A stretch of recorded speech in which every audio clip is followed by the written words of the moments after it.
siapa capres dan cawapresnya, bagaimana latar belakangnya, bagaimana track recordnya, apakah program-program yang disampaikan masuk akal atau hanya menjual mimpi. Jadi untuk menjaga netralitas pemerintah, itu panitia pemilihan luar negeri itu diisi oleh diaspora Indonesia semuanya. Nah itu kami sediakan fasilitasnya. Right. Tetapi pemegang kunci gembok dari kotak suara itu bukan kami, Right. tetapi panitia pemilihan luar negeri. Karena kalau kita selenggarakan di KJRI New York, Mas Heri, Ya. antriannya sampai di Central Park, Betul. kita belum mampu menyediakan 2.000 pieces tolak angin. Ya, at the end of the day, di kotak suara apa yang kita lakukan? Milih pemimpin. That's right. Jangan lupa nih, Ya. lokasi asri, Ya. ya, pemilih happy, pemilu damai. Pemilu damai. Negative K, nothing further, just city cabbie in the corner. Maju mo ko?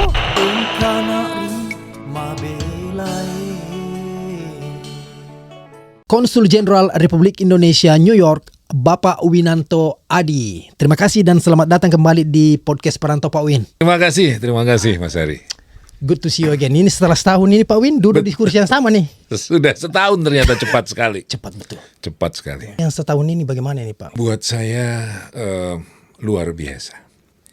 Waktu 1 tahun ini banyak sekali hal-hal yang bisa kita lakukan. Kemarin kita ada medsos, KJRI New York juga punya medsos. Ya. Itu saya hitung setiap kegiatan. Saya sampaikan kepada teman-teman di KJRI bahwa kita selaku wakil pemerintah Indonesia di wilayah New York dan sekitarnya, di pantai timur ada 15 states atau negara bagian, kita harus melakukan semuanya secara accountable. Salah satu caranya adalah dengan menyampaikan apa yang kita lakukan, acara-acara kita di media sosial. Dalam 1 tahun saya lihat teman-teman, ada berapa kegiatan di situ? Ternyata ada sekitar 120 kegiatan dalam 1 tahun. Tapi setelah saya lihat lagi, masih ada 30-40 kegiatan yang tidak dimasukkan. Artinya dalam 1 tahun kita bisa melakukan sampai 160 kegiatan atau sekitar sekali dalam 2,5 hari termasuk hari libur. Meaning lumayan sibuk lah. Tetapi kita evaluasi lagi, ada kesibukan yang tidak berkualitas, tetapi ada tidak terlalu sibuk tapi berkualitas. Yang saya mau adalah tentu kita harus accountable dengan apa yang sudah diamanahkan ke kita. Jadi yang paling bagus adalah kesibukan yang accountable dan berkualitas. Nah ini yang kita lakukan. Dan kebetulan belajar dari 1 tahun yang lalu, Mas Hari, terakhir ke sini itu, saya baru pemanasan itu sebetulnya. Oh, iya. Ibarat mobil itu baru di starter Baru mesinnya. starter. Belum jalan. Belum jalan. Nah, setahun ini setelah dari Mas Hari ke sini, saya sudah melihat satu pola yang bagus. Makanya di momentum yang bagus ini, awal tahun 2024, ini banyak hal yang penting. Pertama, kita memasuki 75 tahun hubungan diplomatik Indonesia dan Amerika Serikat. Dan harus diingat, Amerika Serikat termasuk negara pertama yang tidak hanya mengakui tapi juga mendukung kemerdekaan bangsa Indonesia khususnya di bidang non-kombatan dalam arti secara politis. Ya, dan itu sangat berarti buat Indonesia di dalam mendapatkan pengakuan internasional. Right. Ya, Amerika among the first countries. Dan ini sangat spesial, makanya KJRI New York juga sudah ancang-ancang nih, sudah pemanasan untuk melakukan berbagai kegiatan yang spesial juga. Strategi sudah siap. Ya, di samping itu ada sekitar 50 negara yang tahun ini akan melaksanakan pemilu. Di antara 50 itu, semua 3 besar negara demokrasi, India, Amerika Serikat, dan Indonesia akan menyelenggarakan pemilihan umumnya, pemilihan presidennya, atau kalau di India Perdana Menteri, tahun ini. Dan Indonesia jadi yang paling awal. Kenapa kita selenggarakan minggu depan sementara di Indonesia tanggal 14 Februari? Karena tanggal 14 Februari kalau di Indonesia itu diselenggarakan pemungutan suaranya, masyarakat memberikan suaranya, sekaligus setelah ditutup TPS-nya untuk memberikan suara, dihitung. Nah, di wilayah kerja KJRI New York, itu pemilu diselenggarakan sebelum tanggal 14, tanggal 14-nya mulai penghitungan. Karena ada 3 metode yang kami lakukan di sini. Yang pertama itu pemilihan lewat pos. Dan ini sudah kita kirim beberapa minggu yang lalu. Sekarang pada periode menerima kembali berkas surat suara yang dikembalikan melalui pos. Yang kedua, kita melakukan juga yang namanya kotak suara keliling. Sebetulnya bukan kotak suaranya yang keliling, ini hanya satu term atau istilah, yaitu kita selenggarakan pemungutan suara seperti pemungutan suara biasa minus penghitungan surat suara. Jadi nanti hari Selasa depan, tanggal 6 Februari, kita adakan kotak suara keliling itu, pemberian suara di kotak suara keliling di Philadelphia. Kemudian langsung itu nanti sorenya ini atau penghitungan sampai malam. Dalam arti hanya mencocokkan surat suaranya ini dan menghitung surat suaranya, belum membuka surat suaranya untuk dihitung satu persatu belum. Nah, setelah nanti sampai midnight kami perkirakan ini hari Selasa, hari Rabu pagi kita dan tim langsung bergeser ke Dover, New Hampshire. Kita siapkan langsung sama kotak suara keliling, istilahnya KSK. Masyarakat akan kita undang untuk memberikan suara pada tanggal 8 Februari, hari Kamisnya. Begitu Kamis malam selesai, dicocokkan jumlah surat suaranya, sekali lagi belum dihitung, belum dibuka satu persatu. Ini sudah kita nanti bawa kembali kotak suara itu yang sudah dipenuhi dengan yang sudah di vote ya oleh masyarakat, kembali ke New York. Kita simpan di konsulat, ya. Kemudian pada tanggal 10 Februari hari Sabtu, kita adakan yang di New York. Menurut daftar pemilih tetap yang dimiliki oleh panitia penyelenggara pemilu luar negeri. Nah ini Mas Hari, ini teman-teman pemirsa juga harus tahu kalau di sini di luar negeri, panitia penyelenggara pemilu itu bukan perwakilan Republik Indonesia. Jadi untuk menjaga netralitas pemerintah, itu panitia pemilihan luar negeri itu diisi oleh diaspora Indonesia semuanya. Jadi perwakilan hanya memfasilitasi kebutuhan mereka. Misal, kotak suara itu yang sudah dipenuhi dengan surat suara yang sudah dicoblos tadi, itu harus disimpan di tempat yang aman. Nah itu kami sediakan fasilitasnya. Tetapi pemegang kunci gembok dari kotak suara itu bukan kami, tetapi panitia pemilihan luar negeri. Ya, itu para diaspora Indonesia di sini. Jadi yang memilih tentu adalah warga negara Indonesia yang telah memenuhi persyaratan untuk memilih. Jadi eligible voter. Ya eligible voter syaratnya sama lah dengan di Indonesia. Dia harus masih berkewarganegaraan Indonesia, dibuktikan dengan paspor atau ID yang diakui. Nah yang kedua tentu ada batasan usianya. Ya. Jadi syarat-syaratnya sama dengan yang di Indonesia dan juga dia harus terdaftar di dalam daftar pemilih tetap atau pemilih khusus. Misalnya ada yang sedang bertugas di New York pada saat pemungutan suara, kita beri kesempatan. Jadi pemilu di Indonesia ini termasuk luar biasa karena tidak semua negara memberikan kesempatan kepada diasporanya untuk memilih. Jadi ini minggu depan kami kerja keras masih seminggu, tapi bukannya minggu depan. Kemarin bahkan. Sampai bulan yang lalu. Iya. Karena Mas Hari bisa bayangkan lebih dari 6.000 DPT, daftar pemilih tetap yang ada di kami, ini milih lewat pos. Oh, kebanyakan pos ya? Kebayang nggak kalau setiap surat, itu kan harus ada amplop di dalamnya untuk pengembalian. Dan itu dibayar oleh pemerintah. Ya. kebayang nggak setiap satu amplop Ya. itu biru semua bisa lidahnya. Kalau ada berapa? Kan 6.000 Mas. Merah putih biru dia. Merah putih biru di sini. Jadi teman-teman harus lembur.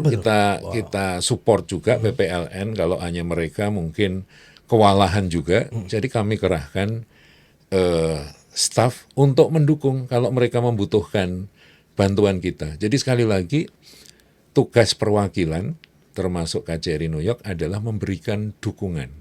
Bukan sebagai kalau di Indonesia itu yang di bawah Komisi Pemilihan Umum itu kan panitia penyelenggara pemilunya. Ya. Yang masyarakat juga tentunya bukan pemerintah. Sama dengan di luar negeri. Pemerintah hanya memfasilitasi, Hanya memfasilitasi. tidak mengintervensi. Tidak mengintervensi. Jadi hanya kami memfasilitasi. Ada lagi misalnya, ketika akan diselenggarakan pemilu, nah ini yang menarik, khusus untuk New York, Apa itu? ada tagline baru. Ini yang selalu Pak Win, Nah, khusus ini ya. supaya lebih menarik dan tentu sekali lagi tidak breaking the law gitu Oke. ya. Lokasi asri, pemilih happy, pemilu damai. Makanya kami pilih tempatnya di sekitar Astoria, di seberang gedung UN, tapi ini seberangnya seberang East River. East River ya. Pemandangannya New York skyscrapers. Nanti kalau Mas Hari ke sana, itu sangat lokasi yang sangat bagus untuk pengambilan foto, video maupun medsos. Yes. Nah, dan juga nanti ada satu tambahan lagi, Mas. Apa itu? Karena kami perkirakan ini agak spesial juga karena apa? Pemilihan umum kali ini dilakukan di musim dingin kalau di Amerika Serikat. Right. Sementara kalau Mas Hari ingat tahun 2019 itu di spring. Right. Jadi matahari masih lumayan hangat lah ya. Itu ketika diselenggarakan pemungutan suara di KJRI, antriannya sampai di Central Park 100 sampai 150 meter. That's right. Tapi matahari bersinar relatif hangat. Sekarang di awal Februari masih winter, Mas. Bukan kami tidak mau pemilu dilakukan di KJRI, tapi bagaimana dengan antrian? Lokasi KJRI gedungnya pun sangat terbatas. Mas Hari bisa bayangkan 2.500 di daftar pemilih tetap. Ya, tahun lalu itu yang akan milih ke tahun 2019 maksud kami. Itu dari sekitar 1.100 something yang terdaftar akan memberikan suaranya di New York. Yang hadir lebih dari 1.500, 1.600. Artinya beyond expectation. Karena saya yakin 5 tahun sekali ikut memberikan suara di New York, that is something. Jadi saya khawatir juga akan banyak nih teman-teman dari Indonesia yang mungkin liburan, bertugas, sekolah atau apapun, ingin memberikan suaranya di New York 5 tahun sekali. Makanya melihat satu, ini diselenggarakan di musim dingin, karena kalau kita selenggarakan di KJRI New York, Mas Hari, Ya. antriannya sampai di Central Park, Betul. kita belum mampu menyediakan 2.000 pieces tolak angin. Lah kan dingin. Ya, betul. Dingin. Betul. Iya. Wah, jadi ini pertimbangannya Pak ya. Nah, makanya kami berikan saran kepada panitia pemilihan luar negeri, sepertinya kita harus cari gedung yang lebih luas, ya, sehingga antrian itu bisa ditampung di dalam gedung, Right. Nice. ya kan? Jadi nanti kalau sampai di dalam, antrian di luar bisa nunggu sampai 2 jam 3 jam nih, masuk angin Mas Hari. Iya. Yang dicoblos bukan surat suara. Ya, tolak angin. Tolak anginnya yang dicoblos atau biliknya yang dicoblos, kan repot. Jadi ini lokasi asri sehingga Pak Win berinisiatif untuk membuat ini. Keluar. Dipindahkan lokasinya. Dipindahkan di lokasi yang asri. Semakin asri ya. Tidak hanya itu, saya sampaikan juga ke panitia pemilihan luar negeri, Iya. kalau mereka ini ada yang datang dari luar kota, ya ada nih pemilih yang akan datang dari Boston juga. Ya bayangkan dari sini ke Boston 4 jam lah Boston ke sini. Right. Ya capek dia. Jadi harus kalau bisa ada yang menyediakan warung makanan. Jadi nanti di dalam gedung itu akan ada mini pasar. Jadi bagi teman-teman yang akan memberikan suara di New York dan tinggal di luar kota, tidak usah khawatir, karena teman-teman nanti bisa, ini bukan gratisan tapi juga ya, Iya. bisa beli makanan di tempat pemungutan suara. Tidak di dalamnya tentu, Iya. tetapi di luar sebelum mendaftarkan diri tadi ke panitia. Minimal tidak lapar dan tidak kedinginan. Itu dia. Karena sudah happy, perut sudah aman semuanya. Betul, happy.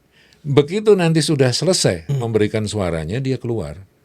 Dia bisa buat foto-foto untuk medsosnya Iya. dengan pemandangan. Ini pemandangan di belakangnya Mas Hari kalah bagus, kalah cantik. Hati-hati Pak, jatuh jendela itu. Itu di belakang ada gedung-gedung. Iya. Di sana lebih cantik. Lebih cantik Pak. itu, Pak, Jadi ya. nanti Iya. begitu keluar, Iya. insya Allah tidak mengecewakan Iya. juga. Jadi dari pertama kali datang bisa mengicipi minuman, makanan, perut kenyang, tidak haus, masuk, nunggu tempat nyaman, memberikan suaranya jadi tenang, pikirannya clear, siapa yang akan dipilih. Begitu keluar, masih disambut dengan pemandangan yang indah. Ini perlu dicontoh ini Pak, karena memilih itu jangan menjadi suatu burden gitu, tapi Kan- harusnya menjadi healing. Kan Presiden mengatakan bahwa pemilu itu adalah pesta demokrasi. Right. Pesta konteksnya adalah membuat orang happy. Jangan merasa tertekan, kelaparan, sedih. Milih luput nanti. Bagi orang yang belum mendapat balot untuk memilih, apa yang Gini. harus dilakukan? Yang paling penting, satu, itu sesuai ketentuan, yaitu terdaftar di DPT. Masalah bagaimana mencari pendaftarnya, bagaimana sosialisasinya, kan diserahkan kepada panitia pemilihan. Dalam hal ini panitia pemilihan luar negeri. Nah waktu itu saya beri masukan juga. Sekarang gini deh, coba dipertimbangkan. Sekali lagi kami bukan penentu, makanya hanya memberi masukan. Right.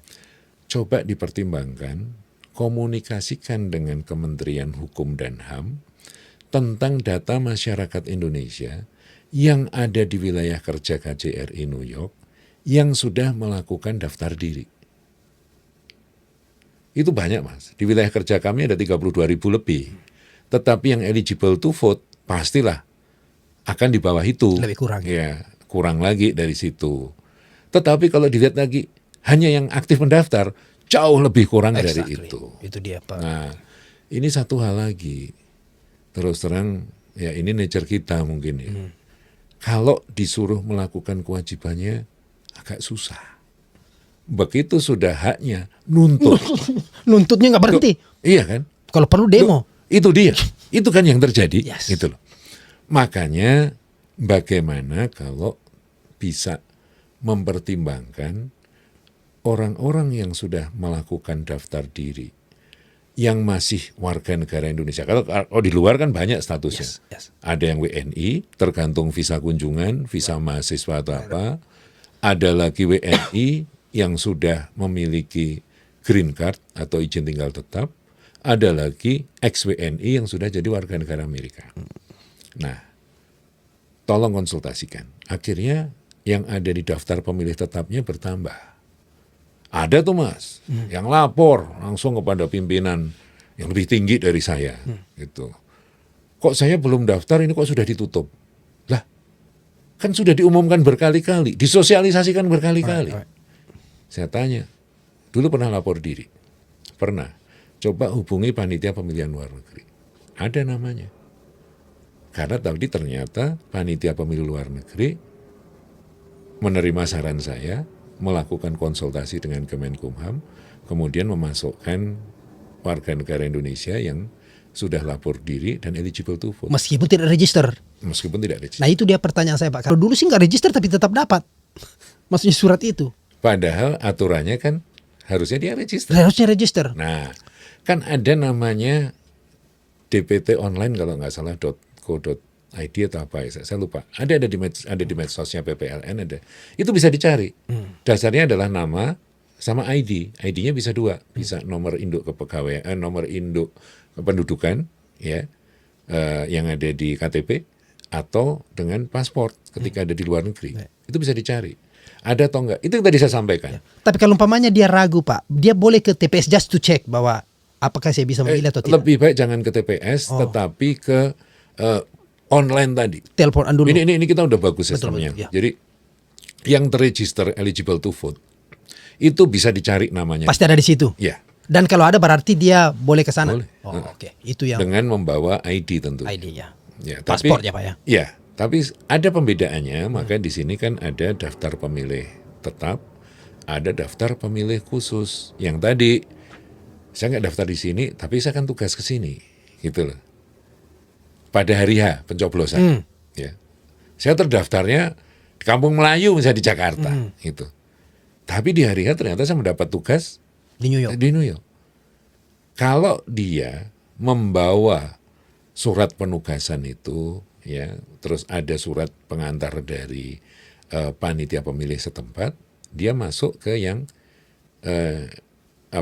bisa daftar pemilih yang khusus tadi, ya. Tetapi karena dia sudah bawa ini, dia bisa milih yang bukan 1 jam terakhir. Yang 1 jam terakhir itu dia hanya bawa ID aja. Dia datang, itu ketampung di situ. Iya. Tapi kalau yang bawa surat tadi, jadi gini Mas, di dalam sistem pemilihan di luar negeri ya maupun di Indonesia ya, karena kan orang bisa traveling juga pada hari H itu. Yes. Ya karena satu pertimbangan dan lain-lain lah. Ada yang tugas, ada yang kebetulan nengok keluarga yang sedang sakit atau apa gitu kan. Kita nggak pernah tahu ya. Tetapi itu diberikan kesempatan. Ada yang melalui jalur tadi harus lapor ini, bawa surat ini dan lain-lain. Tetapi juga ada kadang-kadang, aduh saya lupa, saya cuma bawa ID. Gitu. Itu pun juga masih bisa dengan catatan kalau surat suaranya masih tersedia pada 1 jam terakhir. Right. Tempat pemungutan suara itu akan ditutup within 1 jam Right. itu. Jadi di sini di New York kebetulan karena DPT-nya daftar pemilih tetapnya itu banyak dan pengalaman tahun 2019 itu yang menggunakan hak suaranya dari yang terdaftar di DPT itu hanya sekitar 40 sekian persen. Artinya cadangan surat suaranya bisa banyak. Karena dari Komisi Pemilihan Umum KPU Pusat, masing-masing TPS itu hanya diberikan spare 2%. Okay. Jadi kalau PPLN New York DPT-nya 10.000 misalnya, walaupun sekarang yang terdaftar itu lebih dari 11.400. Ya, misalnya 10.000 biar ngitungnya gampang Mas ya. Jadi kalau ada 10.000 diberikan spare-nya itu hanya 2%. 2% dari 10.000 itu hanya 200. Ya. Nah, untuk jaga-jaga nih karena New York sekali lagi ya. Tahun 2019 itu kelebihan orang yang datang ya, itu bisa berapa itu? 20%, 30% Wow, dari surat suara yang available kan artinya kalau hanya mengandalkan 2% nggak cukup. cukup ya. Nah, tapi ini kan makanya dikirim dulu pemilih yang memilih lewat pos. Nanti ada yang retur, yang balik, nggak nyampe ke si alamat. Nah, itu bisa dipakai lagi Ya. nanti. Jadi akhirnya spare PPLN New York bisa lebih dari 2%. Terus misalnya kita nanti ke Philadelphia dulu nih tanggal 6. Kalau ada sisa, misalnya daftar pemilih tetapnya 1.500, ternyata yang datang hanya 1.200. Ada spare lagi 300. Iya. Nah, berarti kan ada 200, ditambah dari pos tadi 200 misalnya, dari Philadelphia yang spare-nya ada 300, udah 700 misalnya. Tiba-tiba yang di New York, dari yang kita tahu di DPT mau milih di New York 2.500 jadi 3.000 itu. Right. Karena 5 tahun sekali Yes. orang pengen milih di New York dan sekarang tempatnya indah.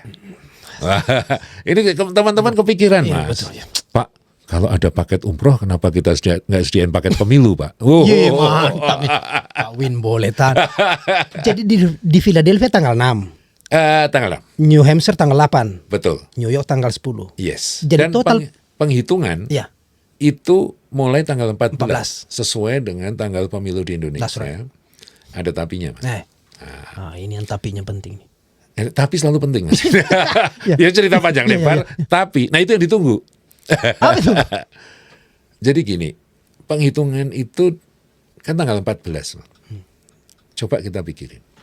Di Jakarta sudah ada simulasi yang lebih sulit. Ini nanti ketika membuka surat suara itu lebih sulit.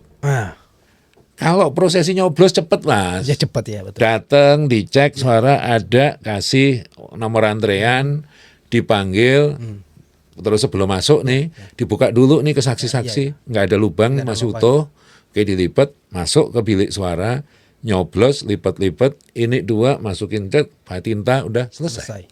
Ya. Cepet. Ya. Begitu menghitung, Mas, ada saksi-saksi nih, dari partai-partai, dari perwakilan kelompok masyarakat nih, Right. buka dulu nih surat yang Pilpres, Alright. dilihat sama panitianya, oke, ditunjukin. Ya. Bapak-bapak ini yang dicoblos paslon nomor 5 misalnya, biar tidak Ya, ya. dikira memihak Ya, nih, right. calon nomor 5 misalnya, nah itu, walaupun nggak ada di Iya situ betul, ya. betul. Oke, setuju, sah, oke, lipat, di-tik 1 masuk. Oh, ya. Yang lebih sulit lagi, yang kertasnya seukuran koran kita zaman dulu yang Walai segigaban koran, itu. Pak. Kayak televisi begini lebarnya. Lebih gede lagi, yang legislatif kan. Ya. Terus nyari lubangnya yang sepaku gitu juga. Iya. Dicari dulu. Mana nih? Itu 30 detik, Mas, untuk pileg. Ya.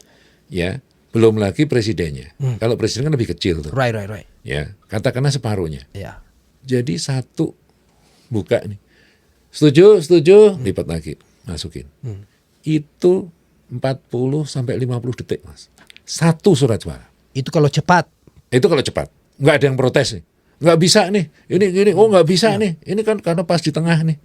Pas di garisnya. Agak miring dikit. Agak miring dikit. Ternyata yang miring yang saksinya. Gitu.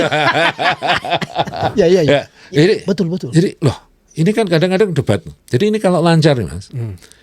Dari 11.400 something daftar pemilih tetap, ditambah daftar pemilih khusus yang dia terdaftar tadi di Kampung Melayu, kebetulan lagi tugas di sini misalnya, itu bisa saja nanti pemilihnya sampai 50% lah total dari 11.400. Ambil saja 12.000 dibagi 2, Right. 6.000, Mas.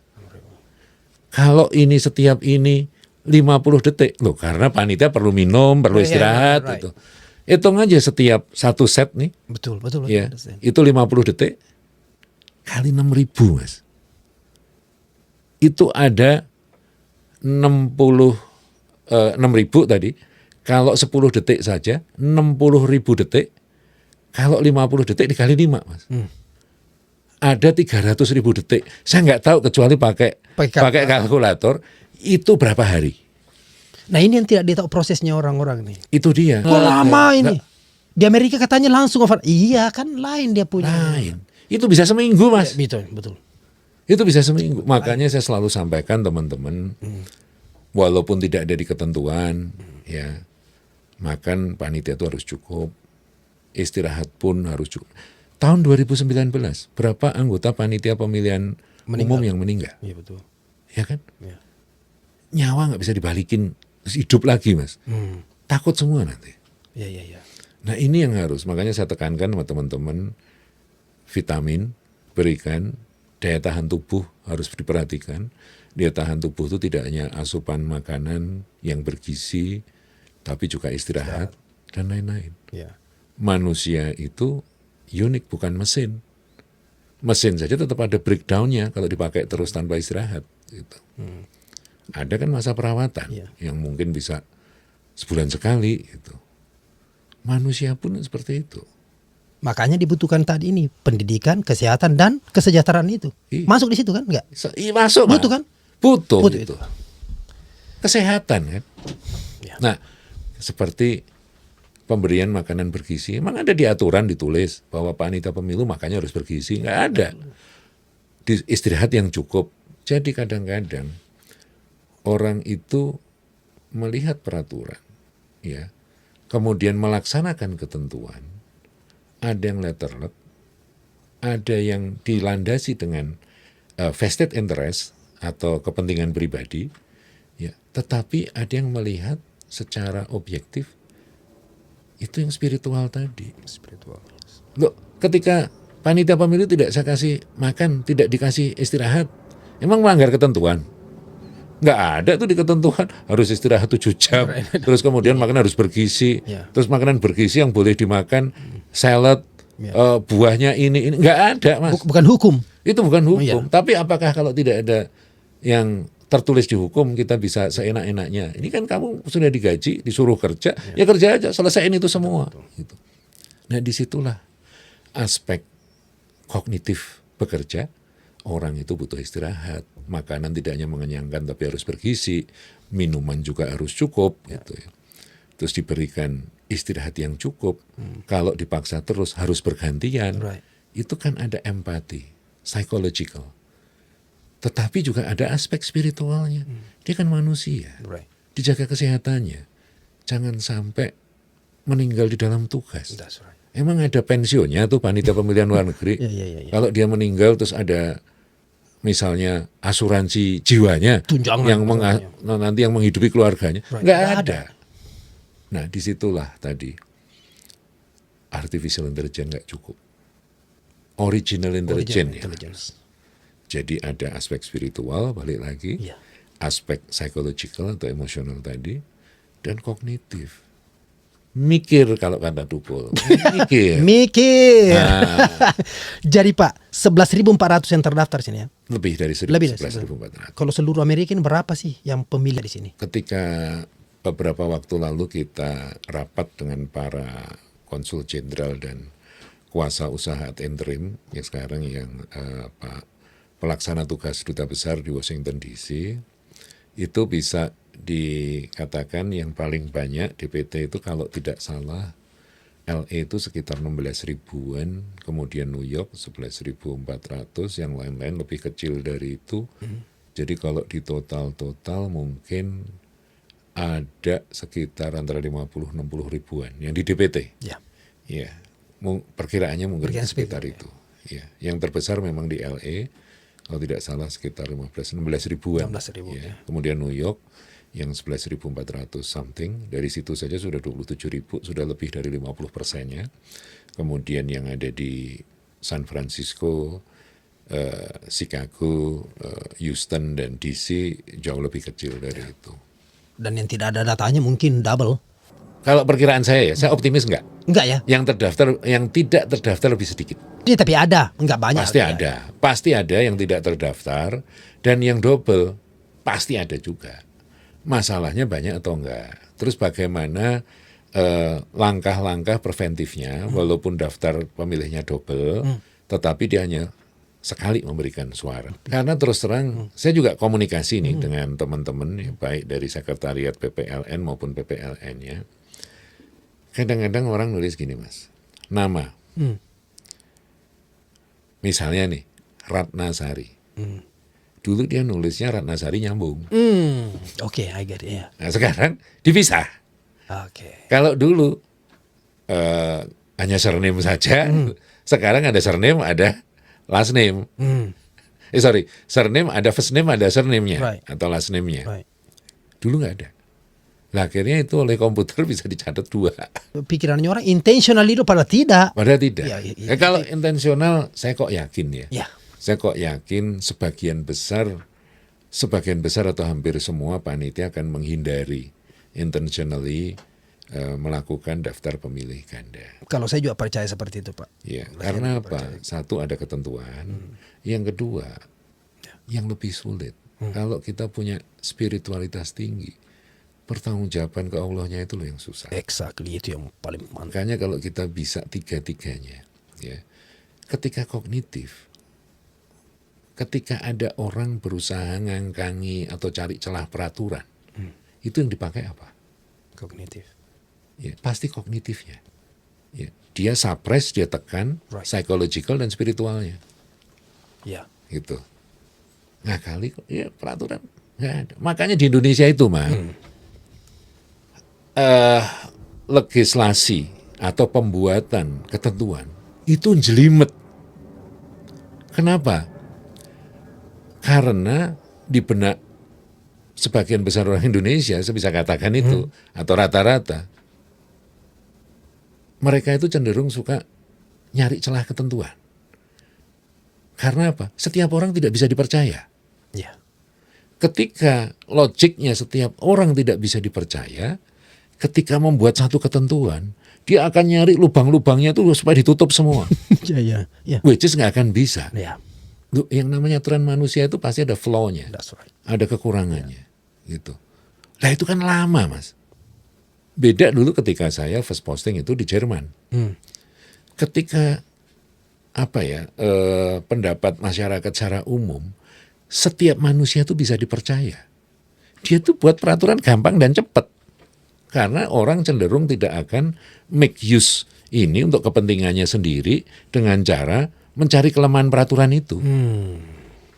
Makanya ketika tadi pendidikan itu ngangkat 3 hal tadi, ya, itu tuh ada ketika orang itu berpikir punya spiritual yang tinggi, bahwa kita itu tidak akan lepas dari pengawasan Tuhan Allah gitu ya.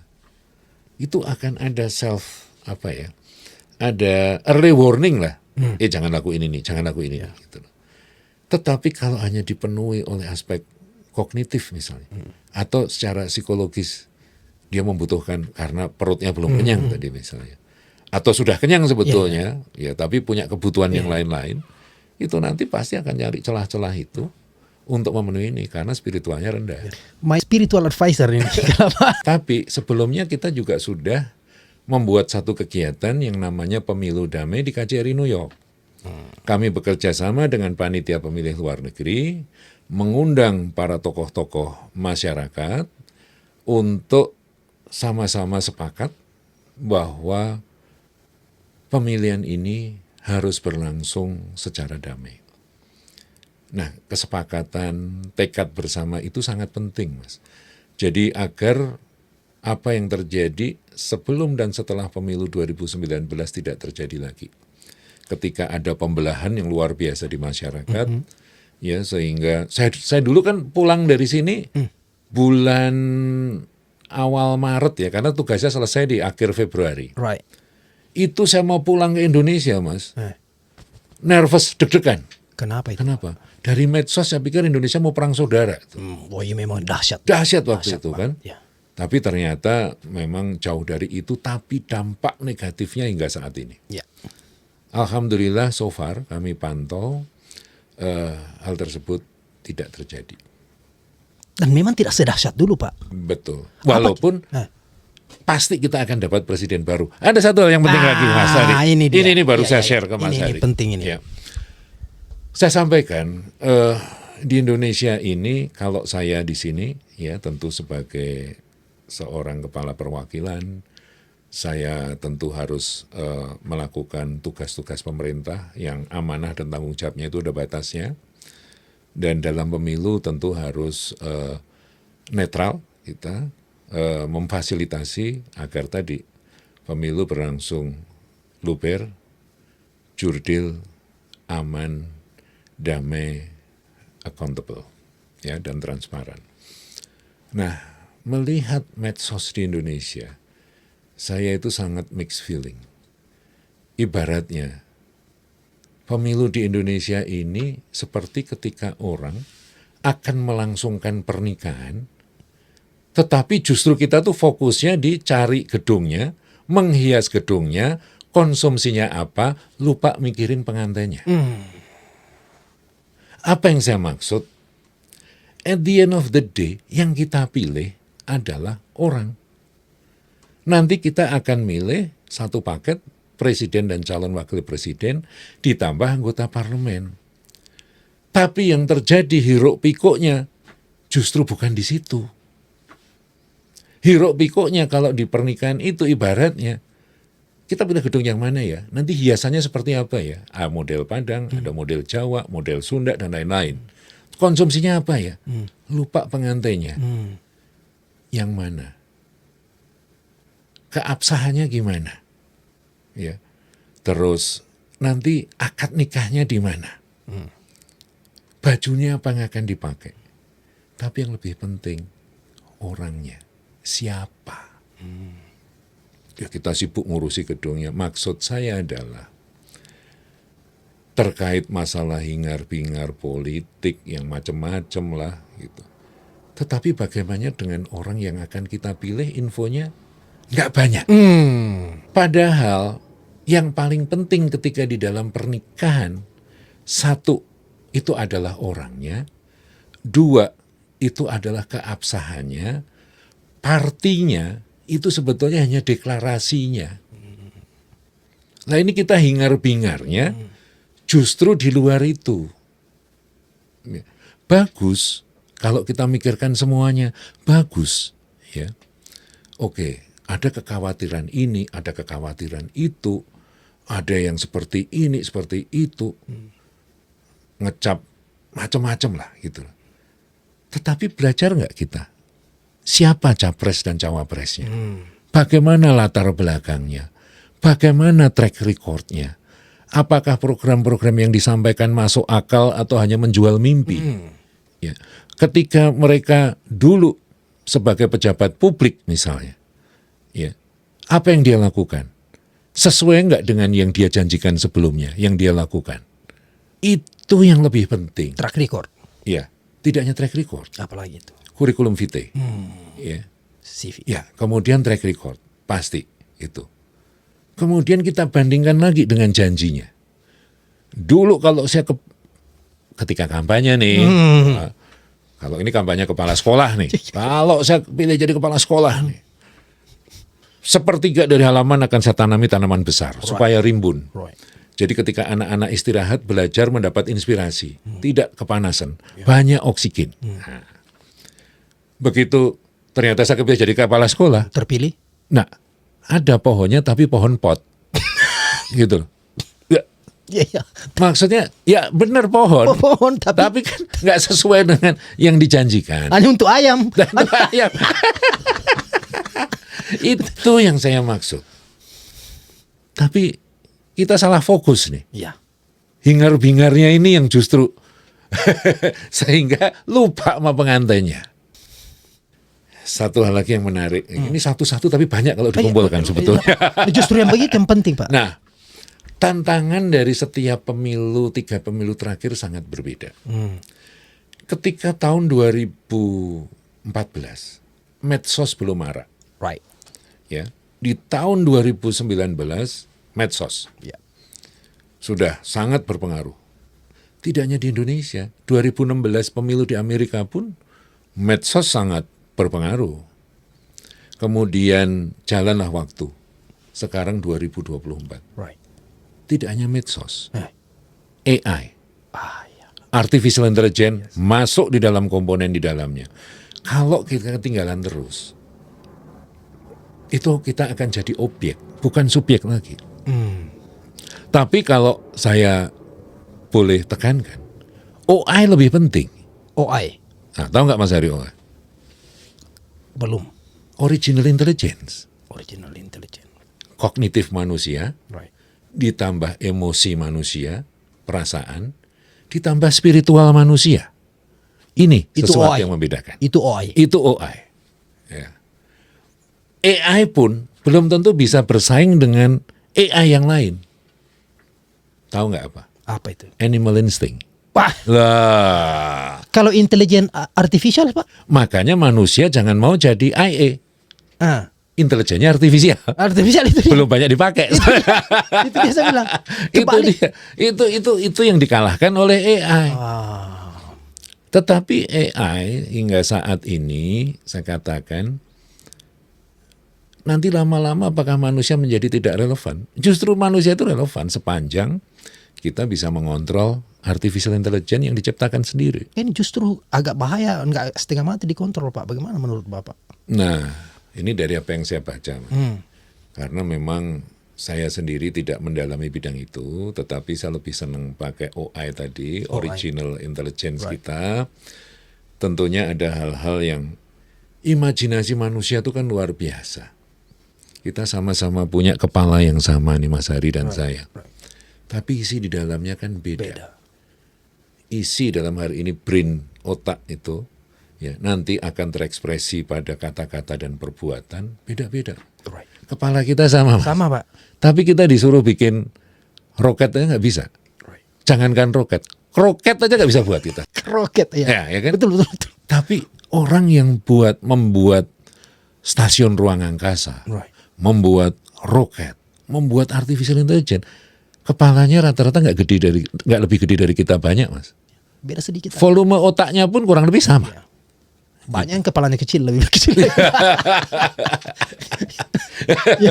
Kepalanya kecil tapi karyanya besar. Karyanya gitu besar lah, itu. Itu dia. Bukan saya sebenarnya, how you use it, begitu. Bagaimana ini? Iya. Jadi jeroannya, Mas. Jeroan yang ada di otak inilah. Ya. Makanya, tetapi ada satu hal lagi. Makanya ini kita agak nyimpang Betul, sedikit. masuk Pak, silahkan Ya. masuk. Tapi nanti akan nyambung. Oh tenang, saya tahu itu kalau Pak Win. Ketika kita bicara tentang pendidikan, ya ini balik lagi nih, saya tuh sampai gemes, lebih tepat pada gemas ya. Pemilu ini nanti milih pimpinan yang tentunya bisa mewujudkan mimpi-mimpi kita Right. sebagai bangsa yang besar, one of the advanced country gitu ya, secara teknologi, secara kehidupan gitu di 2045 ya, dan itu yang menyangkut hajat hidup orang banyak dan sangat berpengaruh untuk bisa tidaknya kita mencapai itu adalah satu pasti pendidikan, kedua kesehatan ya, gimana orang tidak sehat bisa memperoleh pendidikan yang tinggi gitu ya. Tentunya kesehatan ini banyak, tidak hanya fisik tetapi juga mental. Apalagi Gen Z sekarang dikit-dikit mental health, dikit-dikit mental health gitu kan. Jadi kesehatan, pendidikan, kesehatan, dan tentunya kesejahteraan. Ketika setiap hari kita belum bisa mengenyangkan isi perut kita, seringkali kita belum bisa berpikir hal yang lain. Ya. Karena kebutuhan pokok. Right. Gitu. Jadi tiga tadi. Ya, pendidikan, kesehatan, dan kesejahteraan. Nah ini paling penting. Ini justru luput. Mana nih pasangan capres-cawapres yang kira-kira bisa mewujudkan itu, tetapi bukan ditarik secara emosional, namun juga rasional di dalam memilih. Nah tadi saya lanjutkan lagi pentingnya pendidikan. Ketika kita bicara pendidikan, ya. Terus kita bandingkan, berdasarkan indeks yang dirilis oleh UN, dirilis oleh UNESCO, ya UN juga sebetulnya, oleh lembaga yang lain, gitu. Rata-rata yang menduduki ranking tinggi adalah Singapura dan Finlandia. Sudah berapa lama ini mereka mendominasi Pak ya? Iya. Saya bukan seorang ahli pendidikan, tetapi ketika kita lihat, Singapura itu seperti kita. Seperti pressure cooker. Jam 6:30 berangkat, jam 7 mulai sekolah, jam 1 pulang, jam 2 kursus matematika, jam 4 kursus bahasa Inggris, jam 5 pulang, istirahat 2 jam, mengerjakan PR dari jam 7 sampai jam 9, kadang-kadang makan sebelum mengerjakan PR atau setelah mengerjakan PR, dan itulah yang terjadi seterusnya. Yang sukses banyak, tapi pernah nggak diekspos yang gagal dari persaingan tersebut. Jadi di Singapura, dari apa yang saya baca, lebih diutamakan untuk meningkatkan kognitifnya, kecerdasan intelektual. Right. Ya. Sementara di Finlandia, dari yang saya tahu, mungkin saya salah juga, masuk bisa jam 8, 9, atau bahkan jam 10. Jam 2 sudah pulang. Right. Tidak ada PR. Mungkin belajarnya di bawah pohon besar, Outdoor, di taman. Ya. Terus kemudian fasilitas olahraganya lengkap dan lain-lain. Ironisnya, Finlandia termasuk, kalau tidak salah juga, negara dengan angka bunuh diri tertinggi di Skandinavia. Really? Oh kalau itu saya tidak tahu itu. Kalau masalah bunuh diri ini. Artinya ada yang kurang. Ya. Jadi keduanya, kalau Singapura itu heavy-nya di kognitif ya. Kalau Finlandia mungkin pada emosionalnya, jadi kenyamanannya, ketenangannya, dan lain-lain.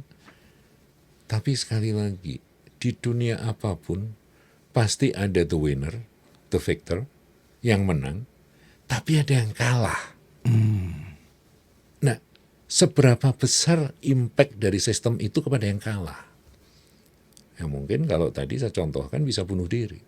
Sama dengan pendidikan di Korea Selatan misalnya. Dalam waktu yang sama dengan Indonesia, tahun 70-an awal 80-an mungkin kita sama dengan Korea Selatan. Tapi sekarang mereka jauh lebih maju dibanding kita. Tapi juga satu-satunya di dunia ada di Korea Selatan, adanya polisi patroli sungai untuk mencegah orang bunuh diri. Berarti banyak yang mau siap-siap bunuh diri. Itu poin saya. Banyak orang pintar, K-pop hebat, pendidikan mereka hebat, ya. Industri operasi plastik, farmasi, elektronik, ya. Kemudian mobil, ya, mobil Korea sekarang hebat-hebat. Tapi bagaimana dengan orang-orang yang kalah? Kalau sistem education-nya di Singapura itu lebih ke kognitif, sementara di Finlandia adalah Emosional. Tadi, kalau di Indonesia itu apa kira-kira dia pakai? Nah, idealnya tentu ketiga-tiganya. Enggak, kalau yang sekarang ini Pak, kalau sekarang ini kira-kira menurut Bapak. Ini yang pertama. Kalau tentang kognitif, karena gini Mas, ada juga ketimpangan bukan dalam sistem edukasinya, tetapi fasilitasnya, ya, pengajarnya, ya. Ini kan juga beda nih. Makanya ketika kita melihat, oke lah ini secara umum tentunya. Ya, yang menarik adalah tadi kan ada 3 aspek, ya, 3 aspek dalam manusia, tetapi ada 3 aspek yang sangat berpengaruh bagi suatu bangsa. Tadi pendidikan, kesehatan, kesejahteraan. Ya. Kalau secara individu, tadi 3 juga. Kognitif, yang emosional, ya, psychological, ya, yang satu lagi adalah spiritual. Ya. Jadi sebetulnya physical, psychological, and spiritual. Jadi, nah, harusnya pendidikan itu mencakup 3 aspek ini plus 3 aspek tadi. Ya, artinya sekolah juga memperhatikan kesehatan.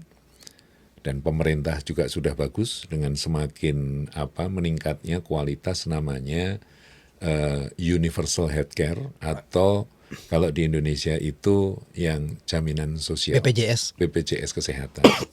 Ya, nah itu salah satunya. Ya, jadi aspek pendidikan, kesehatan diperhatikan. Terus kemudian biaya operasional sekolah, bos, sudah disupport oleh pemerintah. Yang seharusnya nih ada pendidikan itu kan gratis sampai SMA. Ya. Terus kemudian ada Kartu Indonesia Pintar yang oleh Presiden Jokowi, ya, ditambah terus dari sisi manfaatnya. Nah, ini kalau bisa dilakukan secara baik, secara sesuai ketentuan, saya yakin kok akan baik. Masalahnya adalah orang Indonesia itu tidak tertantang kalau tidak breaking the law gitu loh. Ini dia. Ya tidak semua Mas, tidak semua. Tapi ya tidak semua. Kita paham soal itu ya. Dulu juga ngalami ketika sekolah di SD. Kemarin gue nonton nih film di bioskop ini, gue nggak bayar. Bangga ketika bisa melanggar ketentuan. Gitu. Tetapi justru orang itu dianggap chicken lah, penakut lah, ketika dia obey dan berjalan sesuai dengan ketentuan. Alim amat lu. Nah, itu kan malah jadi dibully. Betul. Nah, suasana inilah yang harus dirubah. Orang harus diberikan respect yang lebih tinggi ketika dia itu obey the law, obey the regulation, mentaati ketentuan. Kalau ketentuan dipandang sudah katakanlah tidak bisa cope dengan kemajuan zaman, dengan perubahan situasi nasional maupun internasional, ya direvisilah ketentuannya. Ya, tentu dengan cara-cara yang demokratis, tentu dengan cara-cara yang sesuai dengan ketentuan juga. Jadi ada peningkatan. Hanya kitab suci nggak boleh dirubah. Undang-undang dasar pun sudah diamandemen. Ya, ya, ya. Jadi itu tadi, idealnya sih seperti itu. Jadi mencakup 3 hal, yang membangun individunya, ya, ada lagi 3 hal yang membangun masyarakat atau komunitasnya. Community. Itu dia. Nah inilah makanya di kita tidak harus seperti itu juga. Nah bagaimana kita, pendidikan kita, saya harapkan nih sebetulnya, bapak ibu saya dosen dulu, ya, pensiunan dosen, ibu saya, bapak saya sudah wafat. Nah, bagi saya melihat kehidupan sehari-hari dari orang tua saya sebagai pendidik, ya, itu saya melihat ada satu aspek yang kurang dalam pendidikan, aspek spiritual. Spiritual. Nah, spiritual ini tadi berbeda dengan religiusitas. Tapi seharusnya ketika seseorang itu religius, itu akan memperkaya spiritualitas. Seharusnya. Seharusnya. Idealnya. Idealnya, yes. Nah, aspek ini harus diperhatikan. Jadi harus ada keseimbangan antara pendidikan yang berpengaruh terhadap kemajuan kognitifnya, ya, dan juga emosionalnya, ya, dan serta juga spiritualitasnya, sehingga terjadi keseimbangan. Right. Kebahagiaan tidak ditentukan oleh kecerdasan otak, ya. Kemudian pengendalian emosi, ya. Ada yang orang yang dicintai, dikasih, meninggal, ada yang dia pastilah berduka, ada yang sehari, 2 hari, ada yang setahun, 2 tahun, ada seumur hidup, Ya. nggak bisa move on. Ya. Ya. Nah, ini juga memerlukan dari kecerdasan emosi terkait dengan kecerdasan spiritual. Gitu. Nah, inilah buat saya, baik di bidang pendidikan maupun di dalam kehidupan sehari-hari, 3 aspek ini sangat penting untuk dapat berjalan secara harmonis. Harmonis beda dengan sama rata sama rasa. Ya. Artinya ketika ini 33%, ini 33%, enggak, bukan seperti itu. Ketika kita sekolah, ya pasti kognitifnya lah yang diperkaya. Maksudnya sekolah dari arti menerima pelajaran matematika, fisika, kimia, biologi, bahasa, seni, ya. Itu adalah kognitif. Ya. Tapi begitu setelah belajar, ada teman yang ketinggalan, minta tolong kita. Tolong dong, aku diajari. Bisa nggak, ini aku kok nggak bisa yang ngerjain soal matematika ini. Kemudian dia menolong. Itu sudah masuk ke aspek emosional. Ya, aduh nih anak ini kasihan juga. Betul. Dan kebetulan saya paham nih tentang hal ini, diajari. Tetapi ada juga yang emosionalnya mungkin tidak seperti itu. Aduh, nanti kalau saya ajari, dia lebih pintar dari saya, dia rankingnya lebih tinggi, saya yang kesisih dong.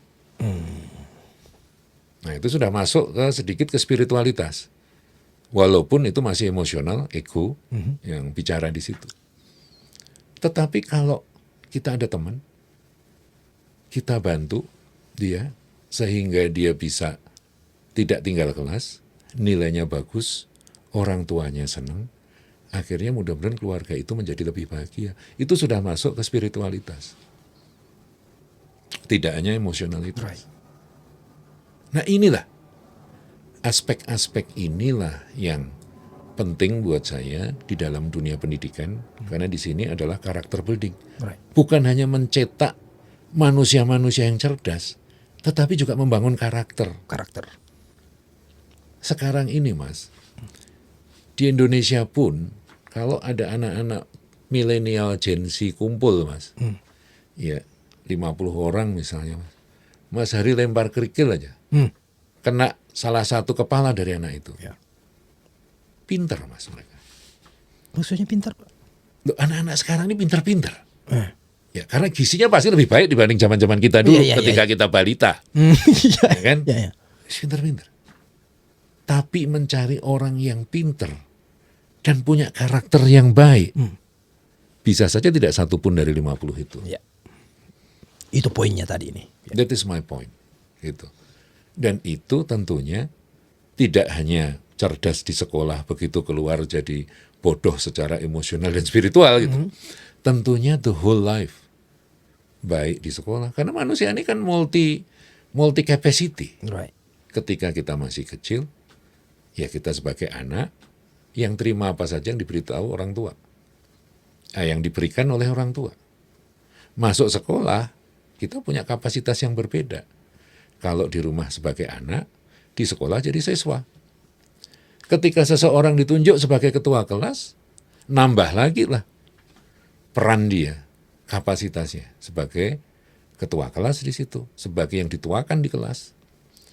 Kemudian ketika dia sudah bekerja, lain lagi, dia sudah bisa earning money, dia bisa membantu orang tuanya, punya kapasitas yang berbeda. Ketika seseorang nih, anak laki-laki menikah, dia jadi kepala keluarga, dia harus jadi breadwinner, dia harus jadi memimpin di dalam keluarga, sementara yang perempuan sebagai istri, tapi mungkin juga dia punya karir sendiri, bisa membantu ekonomi keluarganya. Right. Setiap peningkatan itu akan ada tambahan kapasitas di situ. Nah, makanya saya katakan pendidikan itu sangat penting. Yang kedua, kesehatan. Yang ketiga, tentu terkait dengan kesejahteraan. Ini semua. Termasuk di dalam pemilu pun harus semua aspek itu ada. Ya, harus ada edukasi dulu ini di atas. Ada edukasinya. Ya, at the end of the day, di kotak suara apa yang kita lakukan? Milih pemimpin. That's right. Baik di eksekutif maupun di legislatif. Lah kok lupa hingar-bingarnya di yang lain? Karena mungkin lebih banyak ke emosionalnya, Pak. Itu dia. Makanya saya katakan keharmonisan, ya, keseimbangan. Seimbang saya lagi bukan sama rata sama rasa. Ya. Ketika kita bekerja, mungkin kita lebih banyak pakai kognitif, banyak pakai pikiran. Ya, emosional pasti ada, spiritual pasti ada. Ketika kita sudah ingin menolong seseorang, membantu seseorang, menjadi coach, menjadi mentor, karena saya kebetulan sebagai kepala perwakilan, tentu saya punya staff, ya saya harus juga berperan selain sebagai kepala sebagai coach, saya harus bisa sebagai mentor. Kan tidak semua staff itu sama-sama punya kemampuan yang sama, baik di bidang intelektualnya, di bidang keterampilannya, atau di emosionalnya, atau di spiritualnya, kan beda-beda. Nah, saya harus bisa ini menempatkan diri ketika bekerja, mana yang dipakai lebih banyak, ketika bersosialisasi, mana yang lebih diutamakan, aspek emosional, termasuk empati, ya. Atau ketika sedang menyendiri, sedang berkontemplasi, sedang beribadah, tentu aspek spiritualnya yang bicara. Nah, kecerdasan ini tidak harus sama rata sama rasa, tapi kalau orang Jawa, Mas, kebetulan Jawa, ada kata empan papan. Apa itu? Empan papan itu artinya kita harus pandai-pandai mendudukkan diri pada setiap saat, setiap kesempatan, setiap waktu, setiap tempat itu berbeda-beda. Membuat sesuatu itu harus menggunakan tool yang tepat. Betul. Gitu kan? Betul. Kalau salah tools, ya udah. Pasti ada yang tidak seimbang. ya karena banyak yang begitu, Pak. Mau pergi ngechat tapi palu-palu yang dia bawa, Pak. Nah itu. Ngopi dulu kalau. Itu, Mas. Education ini harusnya mulai dari kecil. Makanya ada kata-kata long life education. Jadi pendidikan seumur hidup. Kecerdasan itu semua yang kita butuhkan. Tidak hanya kognitif, tetapi juga termasuk emosional tadi dan spiritual. Bagaimana memilih yang tepat dan yang terbaik untuk masa depan. Ini sangat penting, Mas. Ini poin ini saya ingin menekankan kepada para pemirsa nih, podcastnya Mas Hari. Jadi sebagai pemilih pun kita harus bertanggung jawab. Dan kita tentu harus memperhatikan ketika kita memilih sebagai individu, sebagai manusia, 3 aspek tadi. Secara intelektual kita harus bisa mempertimbangkan juga. Ya, siapa sih pemimpin yang terbaik dari yang ada tentunya. Kita nggak bisa memilih yang tidak ada di kertas suara. Right. Dari yang ada di situ, ya, secara intelektual nih, bisa dilihat dari kurikulum vitae-nya, dari pendidikannya, dari tadi rekam jejaknya juga. Karena kebetulan semua calon ini, ya, pernah jadi pejabat publik semua. Jadi bisa dilihat dari situ, ya. Balik lagi, kita harus bisa membedakan religiositas, ya. Bukan apa-apa nih, orang yang sering berdoa, tapi melakukan korupsi juga. Ya. Suka berjanji, tetapi Bohong. tidak dilakukan atau bohong. Ya. Gitu. Jadi jangan terjebak pada itu. Lihat betul-betul. Kemudian mana yang kira-kira bisa mewujudkan negara kita secara lebih baik. Berat tantangannya, ya. Tetapi tidak mustahil. Nah, yang kedua, dari aspek psikologi atau emosional. Kebanyakan juru kampanye dari semua calon ini, kalau saya lihat ini my personal opinion secara pribadi, itu lebih banyak menggunakan aspek emosional. Jadi pemilih jadi tidak rasional. Nah, makanya saya tidak katakan itu jelek dan harus hindari, tidak. Tapi aspek psychological dan emosional pun harus bisa dipakai. Ya, jadi mana ini yang belum tentu yang manis-manis aslinya manis juga. Ya. Belum tentu yang kelihatannya pahit aslinya pahit juga. Nah, Right. ini juga bisa dari emosional, psychological bisa dirasakan. Dan yang paling penting justru pada aspek spiritual tadi. Sekali lagi, spiritual itu berbeda dengan religiositas. Ya. Orang yang suka ke tempat ibadah pasti baik, belum tentu. Belum tentu. Atau terlihat baik, belum tentu. Atau terlihat baik, belum tentu. Itu dia. Tetapi coba tanyakan ke hati nuraninya. Yang paling dalam. Jadi ada 3 itu yang kita pakai. Pertimbangannya adalah, nah 3 lagi yang di luar. Kira-kira pimpinan mana yang bisa mewujudkan pendidikan Indonesia lebih baik?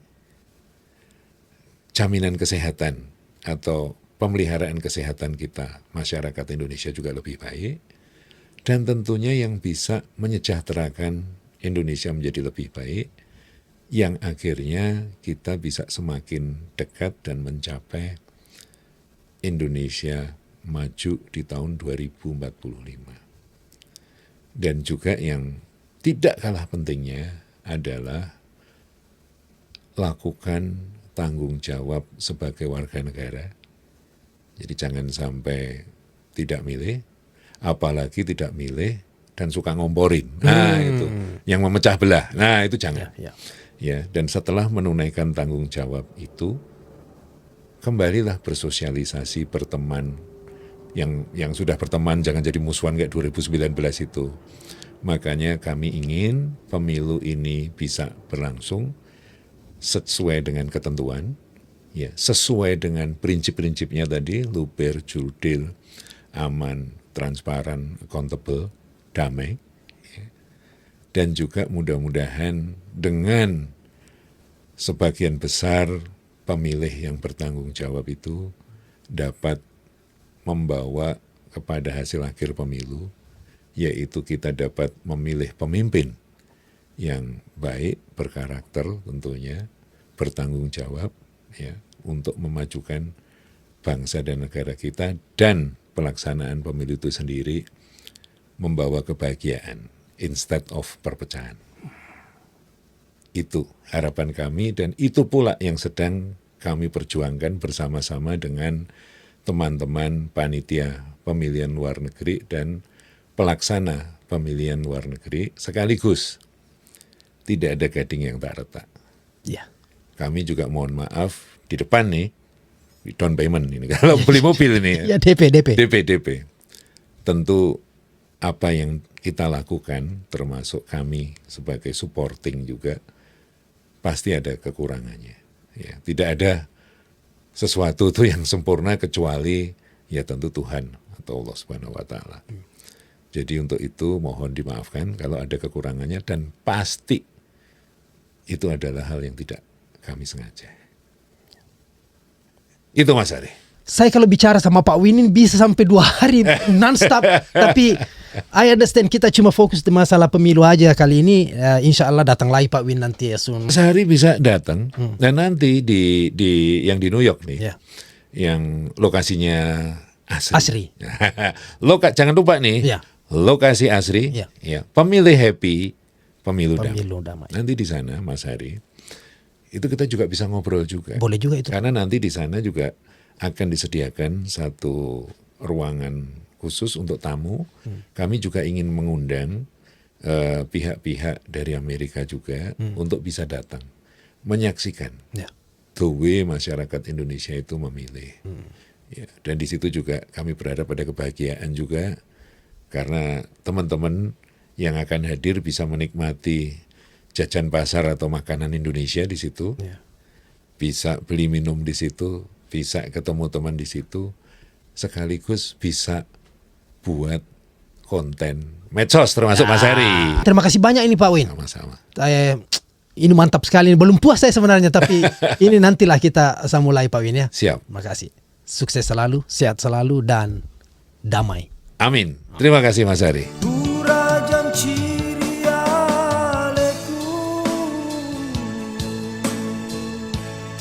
sing teruri hatiku ya bau rewe matana ogi urun tupi usapa